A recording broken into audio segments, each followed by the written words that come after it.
प्रकार की मदद से जाविये का नासिफ खींचना। सबसे पहले किसी भी पैमाइश का जाविया ABC बनाइए।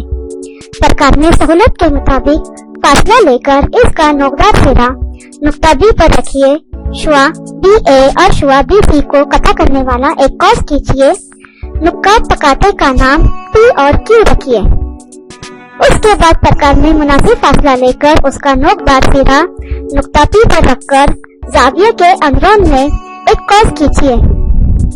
प्रकार में वही फासला बरकरार रखकर प्रकार का नोकदार सिरा नुक्ता Q पर रखकर पहले कॉस को कटा करने वाला दूसरा कॉस खींचिए। दो कॉसन के नुक्ते तकाते का नाम O रखिए। शुआ BO खींचिए।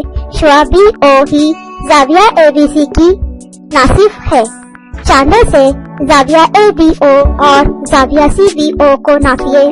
ये दोनों जाविये आपको मसावी पैमाइश के नजर आएंगे।